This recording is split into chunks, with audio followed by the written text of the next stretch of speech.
여러분 안녕하십니까? 사이언스 투데이입니다. 노인층의 청력 손실을 치료하면 외로움이 줄고 사회적 고립이 낮아진다는 연구 결과가 나왔습니다.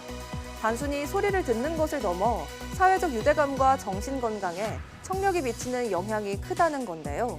노인들의 사회적 고립 문제를 해결하기 위해서라도 청각 치료에 대한 우리 사회의 지원이 중요하다는 결론입니다. 오늘의 주요 뉴스 만나보시죠.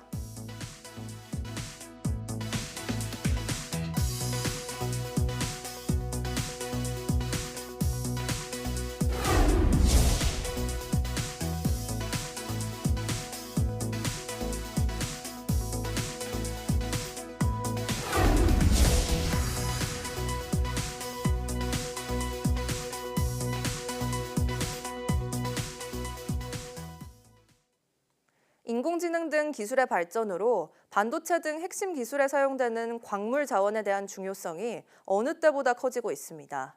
이에 따라 우리 정부와 연구진이 핵심 광물 보유국들과 본격적으로 협력 방안을 논의하기 위한 자리를 마련했습니다.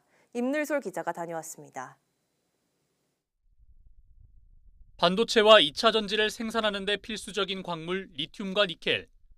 하지만 국제적인 경쟁이 심화하면서 국내 기업들은 필수 물량을 확보하는 데 어려움을 겪고 있습니다. 이에 따라 우리나라는 우즈베키스탄 등 핵심 광물 보유국들과의 협력에 사활을 걸고 있습니다. Да, обязательно мы будем рады вместе работаем. В Узбекистане есть запасы редких металлов, и пока не добытана, еще будет добыча, и мы всегда будем рады вместе работать, потому что партнерство между Корейской Республикой и Узбекистан развивает быстро. 이처럼 핵심 광물의 중요성이 커지면서 우리 정부와 한국지질자원연구원이 국제적 협력을 모색하기 위한 포럼을 개최했습니다. 핵심 광물을 보유한 아프리카, 중앙아시아 국가들과 기술 선진국인 호주, 캐나다 등 12개국이 참가했습니다. 이번 행사는 각 나라의 핵심 광물 현황과 공동 연구 활성화 방법을 찾기 위해 열렸습니다. 앞으로 안정적인 광물 자원 확보를 위한 국제적인 협력이 이루어질 전망입니다. 특히 우리가 보유한 광물 자원 탐사 개발 기술을 소개함으로써 실질적인 기술 협력과 공급망 다변화 가능성을 논의했습니다. 앞으로도 이런 국제 핵심 광물 포럼이 연차적으로 계속 누적돼서 신뢰 관계를 확보하고 그다음에 우리 대한민국의 기술을 세계에 많이 확산되기를 기대하고 있습니다. 관련국들은 앞으로 핵심 광물 관련 정책과 기술, 투자 전략을 공유하고 국제 공동 연구도 진행할 계획입니다. 또 국가별 기업체 간담회도 열어 민간 기업의 해외 진출도 지원할 방침입니다. YTN 사이언스 임늘솔입니다. 우리나라에서 연구개발에 투자를 많이 하는 40개 기업의 투자액이 한 해 60조 원을 넘으며 세계 5위를 기록한 것으로 나타났습니다. 한국과학기술기획평가원이 유럽연합의 세계 연구개발 투자 상위 2,000개 기업 현황을 살펴보면 우리나라는 40개 기업이 순위에 올랐으며 60조 7천억 원을 투자해 3.4%의 점유율로 5위를 차지했습니다. 미국은 681개 기업이 835조를 투자해 43.3%의 점유율로 1위를 기록했으며 중국, 독일, 일본이 뒤를 이었습니다. 국책연구원인 한국개발연구원 KDI가 매달 경제 동향 보고서를 통해 경기 진단을 내놓는데요. 2년여 만에 경기 둔화 표현이 등장했습니다. 또 OECD도 내년 우리 경제 성장률이 아무리 잘해도 1%대일 것이라는 전망을 내놨습니다. 이승은 기자가 보도합니다. 지난 1분기 우리 경제 성장률은 마이너스 0.246%. 성장률을 발표한 19개 나라 가운데 가장 낮았습니다. 대내외 불확실성과 내수 부진에 해외 주요 투자은행 8곳이 내다본 올해 우리 경제 성장률 전망치 평균은 0.8%에 그치고 있습니다. 한국개발연구원 KDI는 5월 경제 동향 보고서에서 수출을 중심으로 경기 하방 압력이 확대될 가능성이 있다며 경기 둔화를 시사하는 지표가 나타나고 있다고 분석했습니다. KDI 경제동향 보고서에서 경기 둔화라는 표현이 등장한 건 2023년 2월 이후 처음입니다. 조선, 방산, 지금 또 엔터 이런 산업은 굉장히 좋지만 이제 기존 전체 경제에서 미치는 영향이 워낙 작다가 올라오는 상황이기 때문에 네, 전체적으로는 이게 좀 성장률이 나오기가 힘들고요. 자동차, 반도체 이런 산업들이 조금 더 회복해 주는 게 긍정적일 것 같습니다. 세수는 부족하고 재정 지출은 많다 보니 국가 부채에도 경고음이 들어왔습니다. 국제통화기금 IMF는 올해 우리나라 GDP 대비 국가 부채 비율을 54.5%로 전망했습니다. 처음으로 IMF가 선진국으로 분류한 비기축통화국 11개국 평균을 넘어섰습니다. 이런 가운데 경제협력개발기구 OECD도 우리 경제 기초 체력인 잠재 성장률을 내년 1.98%로 내다봤습니다. 한국의 노동과 자본, 생산성을 총동원해도 2% 성장이 어렵다는 분석입니다. 최근에 낮은 성장세는 경기 순환적인 요인도 있지만 잠재 성장률의 하락도 원인으로 작용했을 가능성이 있습니다. 우리나라는 특히 하락세가 가파르다는 점에서 우려의 목소리가 큽니다. 2017년부터 10년간 우리나라 잠재 성장률 낙폭은 1%포인트가 넘어 잠재 성장률이 공개된 37개국 중 7번째로 하락폭이 컸습니다. 반면에 스페인과 이탈리아, 프랑스 등은 같은 기간 잠재 성장률이 상승했습니다. YTN 이승은입니다. 체코 원자력 발전소 신규 건설 사업과 관련해 한국 수력 원자력의 최종 계약 서명이 무산된 가운데 프랑스 출신 유럽연합, EU 고위 당국자가 체코 정부에 계약 절차를 중단하라고 요구했습니다. 유럽 매체 유락티브에 따르면 루카시 불체크 체코 산업통상장관은 체코 방송과의 인터뷰에서 스테판 세주르네 EU 산업전략 담당 수석 부집행위원장으로부터 관련 서한을 받아 답변을 준비하고 있다고 밝혔습니다. 한수원과 입찰 경쟁에서 밀린 프랑스 전력공사는 체코 법원에 소송을 제기해 지난 6일 본안 소송 판결이 나올 때까지 최종 계약을 금지한다는 가처분 결정을 받아냈습니다. 미국과 중국이 서로에게 부과했던 관세를 대폭 인하하기로 합의하면서 뉴욕 증시 3대 지수가 동반 급등했습니다. 하지만 여전히 관세가 물가 인상을 부르고 경제에 부담을 줄 것이라는 경고도 나오고 있습니다. 뉴욕에서 이승윤 특파원입니다. 미중 관세 전쟁이 휴전에 들어가면서 뉴욕 증시는 안도의 한숨을 내쉬었습니다. 우량주 중심의 다우존스 지수는 2%, 대형주 중심의 S&P 500 지수는 3%, 기술주 중심의 나스닥 지수도 4% 이상 동반 급등했습니다. 하지만 경제 전문가들은 아직 관세로 인한 불안은 여전하다며 경계심을 늦추지 않고 있습니다. The global economy is not a light switch. You can't just turn off and off the US-China economic relationship and then expect there's not going to be some short-circuiting. 미국의 중앙은행격인 연방준비제도의 아드리아나 쿠글러 이사는 미중 관세가 내려갔지만 관세가 상당한 경제적 영향을 미칠 것으로 진단했습니다.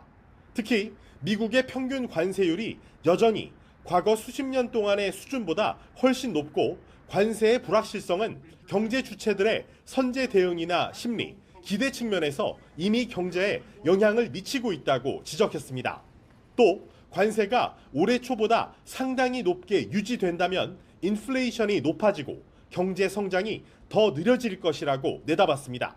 앞서 제롬 파월 연준 의장도 지난 7일 금리 동결 결정 이후 관세 인상이 지속된다면 인플레이션 상승, 경제 성장 둔화, 실업률 상승을 일으킬 가능성이 크다고 경고했습니다. 파월 의장은 미 동부 시각으로 오는 15일 연설을 통해 관세가 미국 경제에 미칠 영향과 통화 정책의 방향성에 대해 입장을 밝힐 예정입니다. 뉴욕에서 YTN 이승윤입니다. 트럼프 대통령이 미국에서 유독 비싼 약값의 책임이 다른 나라에 있다며 약값을 평준화하라고 명령했습니다.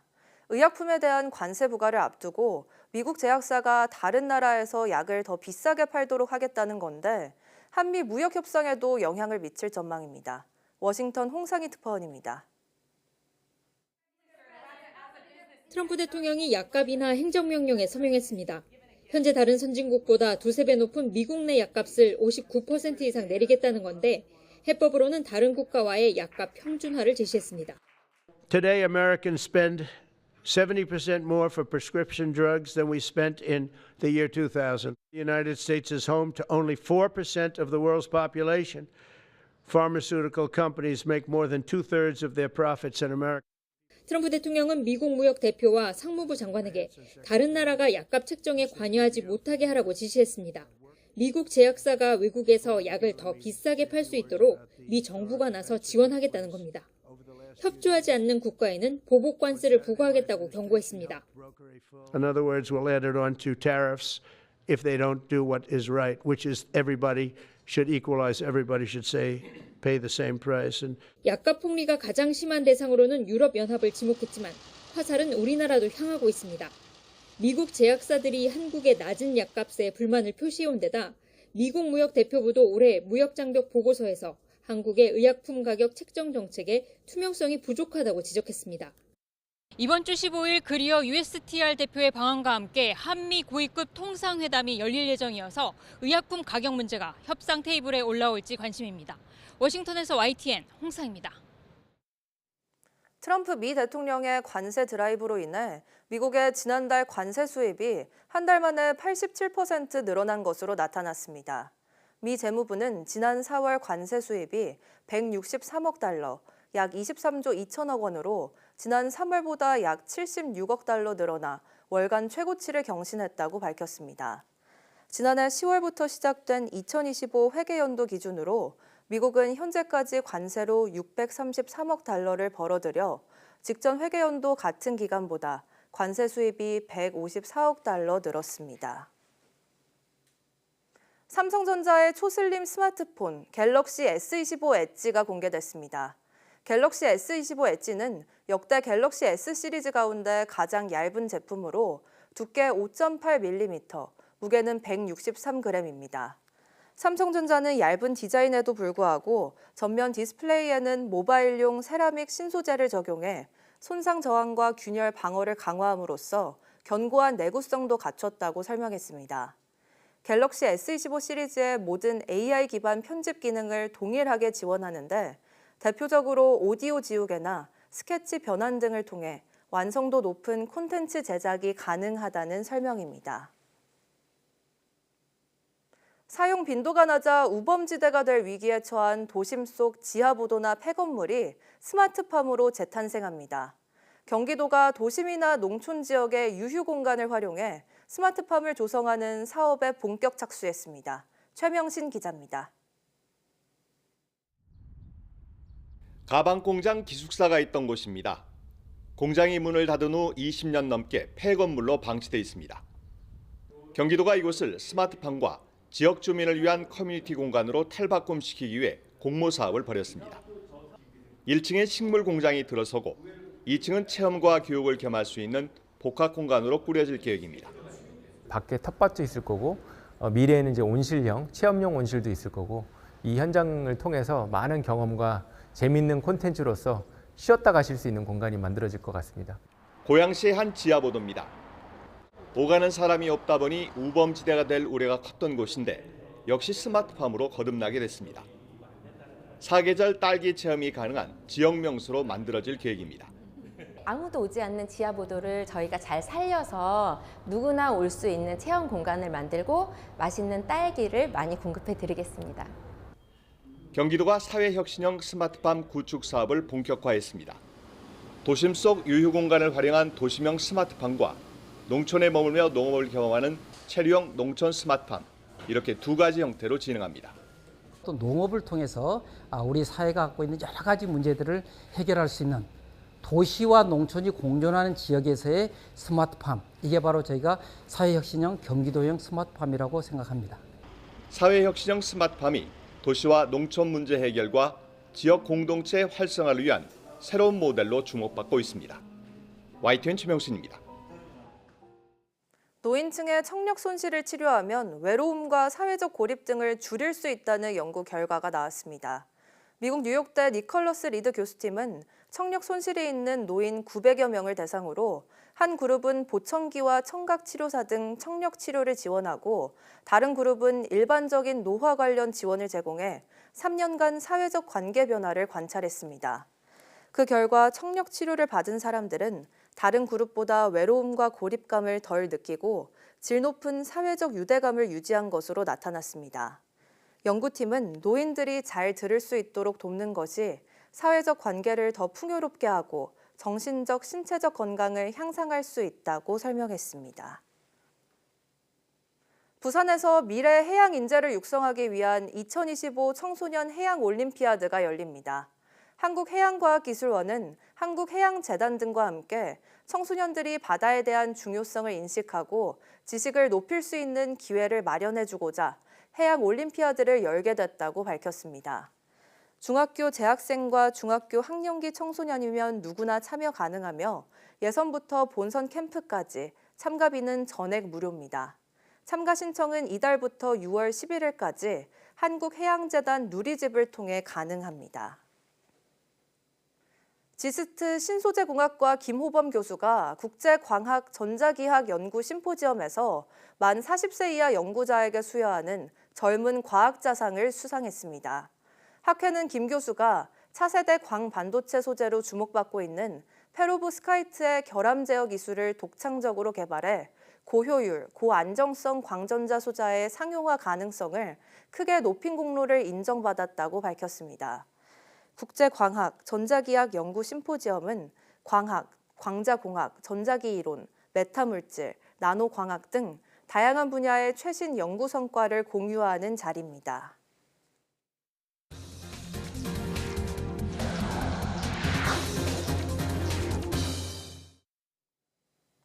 SK텔레콤은 신규 가입 중단 조치와 관련해 이달 중순 이후 정부 관계부처와 재개를 논의할 예정이라고 밝혔습니다. SKT는 1분기 실적 발표 전화회의에서 5월 중순 이후 유심 공급 안정화와 유심 재설정 도입, 이심 교체 프로세스 간소화 등 교체 수요가 원활히 처리될 것이라며 이같이 말했습니다.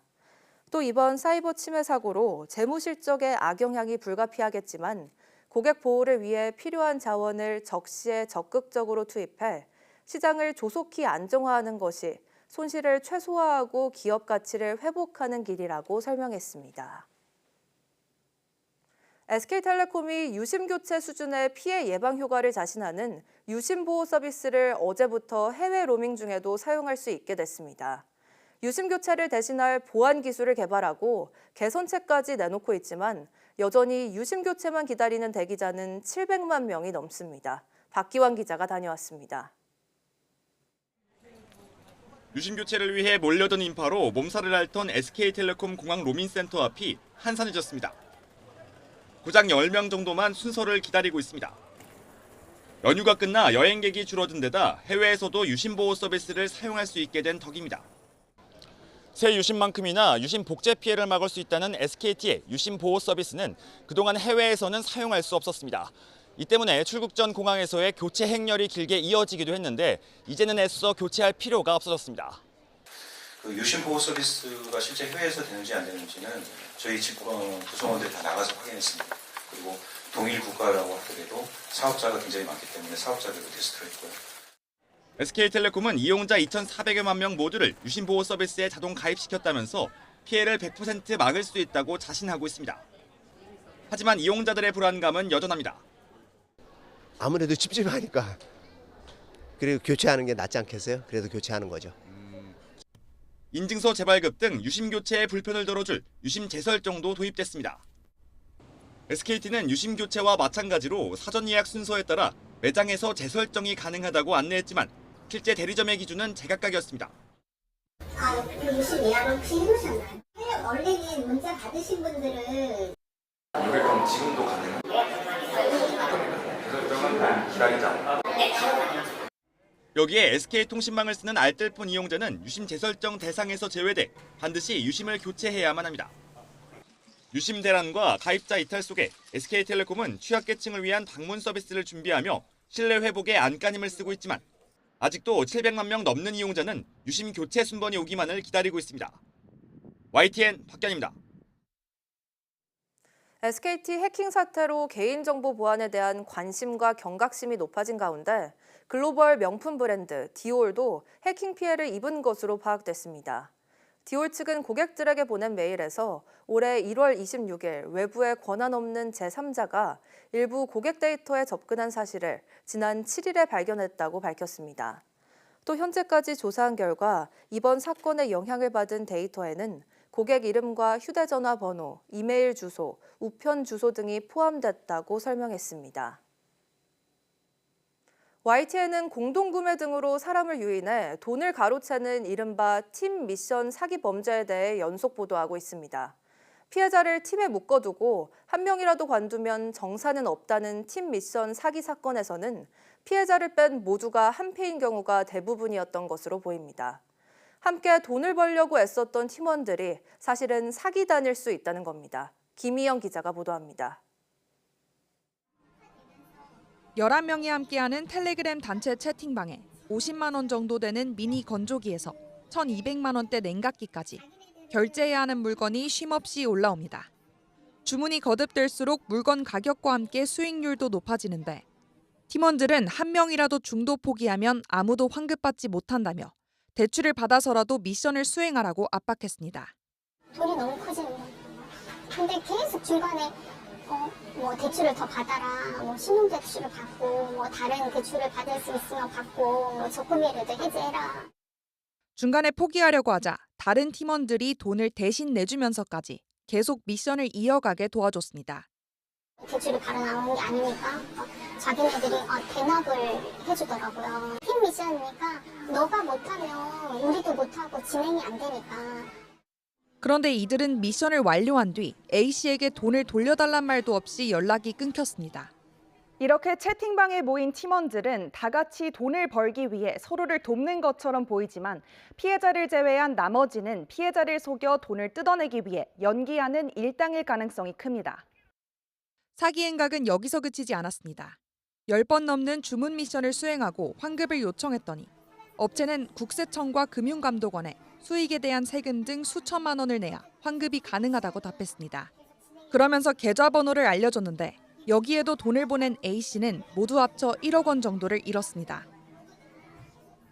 영상시청부업인 줄 알고 아르바이트를 시작했다가 채팅방에 초대된 B씨도 수상함을 느꼈습니다. 저 외에 3명이 더 있었어요. 전부 외국인이었어요. 그냥 말투만 봐도 솔직히 알잖아요. 돈을 입금하고 지시대로 매수 매도 버튼만 누르면 수수료를 준다더니 대뜸 B씨가 실수를 했다는 지적이 쏟아졌습니다. 너 때문에 실수했다. 너 때문에 돈 못 뺏는다. 이렇게 그 단톡방에 안에 있는 사람들 막 하면서 남들 돈까지 다 못 빼게 된 상황이 된 거예요. 저 하나 때문에. 묶인 돈을 받으려면 추가로 입금하라는 요구에 결국 아버지 돈까지 포함해 1억 원 정도를 잃었습니다. 경찰은 팀미션 같은 조직적인 사기 범죄에서는 일당이 역할을 나눠 피해자에게 접근한다고 경고합니다. 단계적으로 여러 사람들이 등장을 하겠지만 그 등장하는 사람들이 같은 조직원이라고 생각을 하시면 되고 어디를 사칭을 하더라도 일단은 거짓말이라고 생각을 하시면 됩니다. 특히 이 과정에서 국가기관을 사칭해 세금 납부를 요구하는 등 추가 피해 우려도 있다며 주의를 당부했습니다. YTN 김희영입니다. 국내 은행의 서울 지역 주택담보대출 연체율이 상승해 역대 최고치를 기록했습니다. 한국은행 경제통계시스템에 따르면 지난 2월 말 기준 국내 은행의 서울 지역 주택담보대출 연체율은 0.35%로 관련 통계가 작성된 지난 2019년 12월 이후 가장 높았습니다. 국내 은행의 서울 지역 주택담보대출 연체율은 지난해 12월 0.31%에서 올해 1월 0.34%로 뛰며 역대 최고치를 경신한 데 이어 2월에도 추가 상승을 기록했습니다. 경찰이 광명 신안산선 지하터널 붕괴 사고 현장에 로봇개를 투입해 수사하고 있다고 밝혔습니다. 경기 남부경찰청은 추가 붕괴 우려로 사고 현장의 내부 진입이 금지돼 현장 감식이 언제쯤 이뤄질지도 알 수 없는 만큼 로봇개에 카메라를 붙여 내부를 촬영한 뒤 수사에 참고할 계획이라고 설명했습니다. 다만 콘크리트와 흙더미 등 잔해 때문에 붕괴 지점 근처까지는 진입할 수 없었다면서 로봇이 찍은 사진과 압수수색에서 확보한 17만 건의 자료를 분석해 수사를 이어갈 것이라고 말했습니다.